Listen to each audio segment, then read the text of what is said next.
വളരെ ഇൻട്രസ്റ്റിംഗ് ആണ് ഈ വീഡിയോയുടെ കണ്ടന്റ്.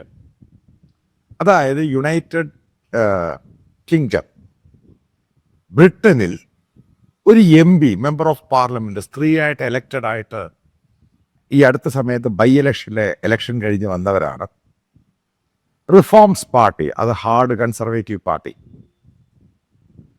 അവരൊരു ചോദ്യം ചോദിച്ചു, പാർലമെന്റ് എഴുതി കൊടുത്തു, എന്തുകൊണ്ട് ബ്രിട്ടൻ ഈ പർദ്ദ, അതായത് ചാക്ക്, അതായത് നിക്കാബ്, ഈ സാധനം ബാൻ ചെയ്യുന്നില്ല?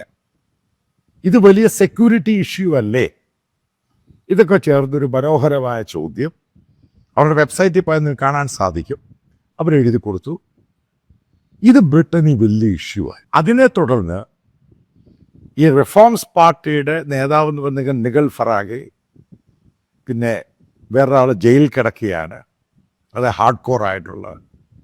അപ്പം എന്താണ് പിന്നീടുണ്ടായത്? ഈ പാർട്ടിയുടെ ചെയർമാൻ എന്ന് പറയുന്നത് ഒരു ഇസ്ലാമിക പേരുള്ള വിശ്വാസിയാണ്, സിയ യൂസഫ്. ഇതിൻ്റെ പേരൻസ് എന്ന് പറയുന്നത് ശ്രീലങ്കക്കാരാണ്. അവർ ലണ്ടനിലോട്ട് മൈഗ്രേറ്റ് ചെയ്ത ഡോക്ടേഴ്സാണ് രണ്ടുപേരും. അവരുടെ മകനാണ് ഈ സിയ യൂസഫ്. അദ്ദേഹം ഇന്നലെ രാജിവെച്ചു. അദ്ദേഹം പറയുന്നത് ഈ ക്വസ്റ്റ്യൻ ബ്രിട്ടനിലുള്ള മുസ്ലിങ്ങളെ ഭയങ്കരമായിട്ട് ബാധിക്കും, അഥവാ ഡംപ് ക്വസ്റ്റ്യനാണ്, അതുകൊണ്ട് രാജിവെക്കുന്നു. മനസ്സിലാകുക, UK റിഫോംസ് പാർട്ടി എന്ന് പറയുന്ന ഹാർഡ് കോർ ആയിട്ടുള്ള ഒരു കൺസർവേറ്റീവ് പാർട്ടിയാണ്. ഇനി നമ്മൾ കുറച്ച് ഹിസ്റ്ററിയിലോട്ട് പോകാം. അപ്പോൾ ആ ക്വസ്റ്റ്യൻ്റെ അത് അവർ കൊടുത്തിട്ടുണ്ട്. ഫ്രാൻസ് നിരോധിച്ചു, ഡെൻമാർക്ക് നിരോധിച്ചു, ബെൽജിയം നിരോധിച്ചു. Security reasons. എന്തുകൊണ്ട് UK നിരോധിക്കുന്നില്ല? ഇതാണ് ചോദ്യം. കഴിഞ്ഞിടയ്ക്ക് UK അതായത് യുണൈറ്റഡ് കിങ്ഡം, അവിടെ ഒരു സർവേ നടന്നു. അതായത് ഒരു പ്രോപ്പർ സർവേ നടന്നു, ഓൺലൈൻ സർവേ നടന്നു. അപ്പം ഈ സർവേയിൽ അവിടെയുള്ള ജനങ്ങളോട് ചോദിച്ചു എത്ര ശതമാനം ആളുകൾക്ക്, അതായത് ബുർക്ക, ഈ ചാക്ക് വേണമെന്നാവശ്യപ്പെട്ടു. ഭൂരിഭാഗം, ഏകദേശം 64% ആൾക്കാർ ബുർക്ക നിരോധിക്കണമെന്നാവശ്യപ്പെട്ടു. അതായത് ബ്ലാങ്കറ്റായിട്ട് ബാൻ, അതായത് തലയിലിടുന്ന സ്കാഫ് പോലും പാടില്ല, നിരോധിക്കണമെന്ന് ആവശ്യം. അതിനകത്ത് 13% ബ്രിട്ടനിലുള്ള മുസ്ലിങ്ങളാണ് പറഞ്ഞിരിക്കുന്നത് ബാൻ ചെയ്യണം. പിന്നെ അതുമായിട്ട് ബന്ധപ്പെട്ട് ഏകദേശം 32% അതിനോട് കുഴപ്പമില്ല എന്ന് പറഞ്ഞു. ബാക്കി ഒരു 7-8% പറയുന്നുള്ളൂ അത് ബാൻ ചെയ്യരുത്. റിയാലിറ്റിയാണ്. ഇതൊക്കെ ഇൻ ഡീറ്റെയിൽ ആയിട്ട് വന്നുകൊണ്ടിരിക്കുകയാണ്. കാരണം ഇതുമായി ബന്ധപ്പെട്ട സംഭവം പിന്നീട് മനസ്സിലാക്കുക. നിങ്ങൾ മനസ്സിലാക്കേണ്ട UK റിഫോംസ് പാർട്ടിക്ക് ആകെ 5+1, ഇപ്പം ജയിച്ച സീറ്റ് 6 സീറ്റേ ഉള്ളൂ. പക്ഷെ അവിടുത്തെ വോട്ടിംഗ് പെർസെൻറ്റേജ് എടുക്കുമ്പോൾ ഇവരവിടുത്തെ 3ാമത്തെ വലിയ പാർട്ടിയായിട്ട് ഇപ്പം 2ാം സ്ഥാനത്ത് പോപ്പുലാരിറ്റിയിൽ അവർ കയറി വരിക. അതായത് ലേബർ പാർട്ടിയേക്കാളും പോപ്പുലാരിറ്റി എന്ന് പറയുന്നത് ഇപ്പം UK റിഫോംസ് പാർട്ടിക്ക്. കാരണം ഇവർ അതിശക്തമായ രീതിയിലാണ് ഇസ്ലാമിക ലോകത്തു നിന്ന് വന്നവർക്കെതിരെ പെരുമാറുന്നത്. അതാണ് ഒന്നാമത്തെ കാര്യം. രണ്ടാമത്, ഇവർ പറയുന്നത് ഇസ്ലാമിക രാജ്യങ്ങളിൽ നിന്ന് വന്നിട്ടുള്ളവരെ ഡീപ്പോർട്ട് ചെയ്യണം, അവരെ പുറത്താക്കണം. അവർ ബ്രിട്ടീഷ് കൾച്ചറുമായിട്ട് യോജിച്ച് പോകുന്നില്ല, ബ്രിട്ടീഷ് ഡിസിപ്ലിനുമായിട്ട് യോജിച്ച് പോകുന്നില്ല. ലോകത്തിന് ഭീഷണിയാണ് ഇസ്ലാമിക കൾച്ചർ. കാരണം അവർ മറ്റുള്ളവരെ കാഫിറായിട്ട് കാണുന്നു. ഇതുകൊണ്ടാണ് UK റിഫോംസ് പാർട്ടി ഭയങ്കരമായിട്ട് മറ്റൊരു നേതാവ് ടോമി, അയാൾ ജയിലിലാണ്, അയാളുടെ നേതൃത്വത്തിൽ സംഭവം കയറി വരുന്നത്. ഇതുമായിട്ട് ബന്ധപ്പെട്ട് ചില ചർച്ചകളുടെ ഇൻട്രസ്റ്റിംഗ് പാർട്ടുകൾ നോക്കാം. എന്താണ് ഇവർ സെക്യൂരിറ്റി ഇഷ്യൂ എന്ന് പറയുന്നത്? അതായത് ഈ പർദ്ദ എന്ന് പറഞ്ഞ മുഖമൊന്നും കാണിക്കാതെ പോകുമ്പോൾ ഇവരെന്തെങ്കിലും തെറ്റോ കുറ്റമോ വല്ലതും ചെയ്തു കഴിഞ്ഞാൽ, അതായത് CCTV കാണും. അതായത് പല ഭാഗത്തും നിങ്ങൾ മനസ്സിലാക്കേണ്ടത്, അവിടെ മോഷണം ഭയങ്കരമായിട്ട് കൂടും. ഈ പർദ്ദയും നിക്കാബ് ഇട്ടുകൊണ്ട് ആൾക്കാർ മോഷണത്തിന് പോകുന്നത്.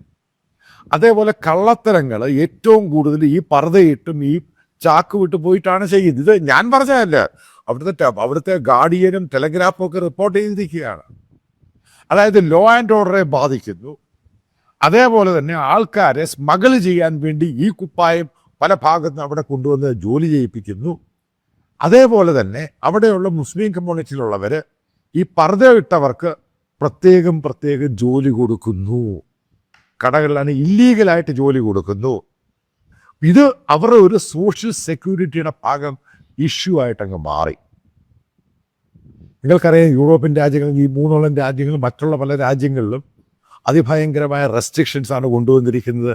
മൂവ്മെൻറ്റും പരിപാടികളെല്ലാം.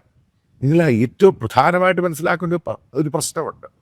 യു കെയുടെ തെരുവുകളിൽ ഏറ്റവും മോശമായ രീതിയിലാക്കിയെടുക്കുന്നത് ഈ രാജ്യങ്ങളിൽ നിന്ന് വന്ന് ഈ പ്രത്യേക കമ്മ്യൂണിറ്റിയാണെന്നാണ് അവിടുത്തെ പത്രങ്ങൾ പറയുന്നത്. അതായത് വൃത്തിഹീനമാക്കുന്നു, നശിപ്പിക്കുന്നു, ഒരു സ്റ്റാൻഡേർഡും ഇല്ലാതെ പെരുമാറുന്നത്. അതായത് ബ്രിട്ടനിലെ ക്യൂ സമ്പ്രദായം പോലും നശിപ്പിക്കുന്നു. അതിനെ സപ്പോർട്ട് ചെയ്യുന്ന അവിടുത്തെ പൊളിറ്റിക്കൽ പാർട്ടിയിലുള്ള ഇസ്ലാമിക വിശ്വാസികൾ ഇതിനെ സപ്പോർട്ട് ചെയ്യുന്നു. ഇതൊക്കെ കൊണ്ടാണ് ലേബർ പാർട്ടിയുടെ സപ്പോർട്ട് ഭയങ്കരമായിട്ട് കുറഞ്ഞത്. അതായത് മനസ്സിലാക്കുക, കേരളത്തിലും ഇന്ത്യയിലും ഒക്കെ ഇതുമായിട്ട്, ഈ ബുക്കയുമായിട്ടും ഈ സംഭവമായിട്ട് ബന്ധപ്പെട്ട് വലിയ സമരങ്ങളും പ്രക്ഷോഭങ്ങളും കോടതി വരെ പോയി. അതായത് ഇന്ന് ബ്രിട്ടൻ മനസ്സിലാക്കുന്നു ഇവരൊരു വലിയ ലൈബിലിറ്റിയായി മാറി. അതായത് മത തീവ്രവാദികൾ ബ്രിട്ടനെ കാർന്ന് തിന്നുകൊണ്ടിരിക്കുന്നു. അതിനൊരു അവസാനം വേണം. അതുകൊണ്ടാണ് യു കെ റിഫോംസ് പാർട്ടിക്ക് പോപ്പുലാരിറ്റി ഏറ്റവും ഭയങ്കരമായ രീതിയിൽ പോകുന്നത്. ഈ അടുത്ത സമയത്ത് സ്കോട്ട്ലാൻഡിൽ അവിടെ ബൈ ഇലക്ഷൻ നടന്നു. നമ്മുടെ ഈ നിലമ്പൂർ പോലെ ബൈ ഇലക്ഷൻ നടന്നു.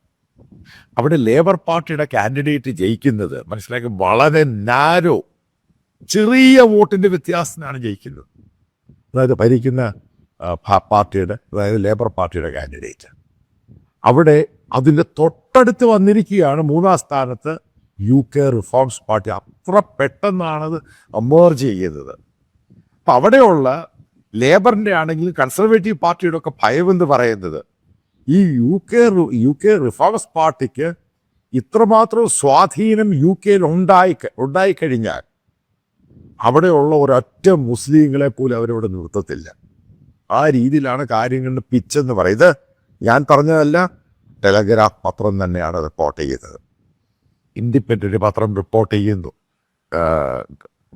ഗാർഡിയൻ പത്രം റിപ്പോർട്ട് ചെയ്യുന്നു, അവിടുത്തെ ചില ഇൻഡിപെൻഡൻ്റ് ആയിട്ടുള്ള വെബ്സൈറ്റുകൾ റിപ്പോർട്ട് ചെയ്യുന്നു. ഇതിനോടനുബന്ധിച്ച് ഇതിൻ്റെ ഇസ്ലാമിക കാര്യങ്ങളുമായിട്ട് അവർക്ക് റിഫോംസ് നടത്തുന്ന സൗദി അറേബ്യയിൽ നിന്ന് വന്ന പഴയ മന്ത്രി, അയാൾ പറയുന്നത് ഇത് കൈവിട്ടു പോകുന്ന പരിപാടിയാണ് യു കെയിൽ ഇന്ന് നടക്കുന്നത്.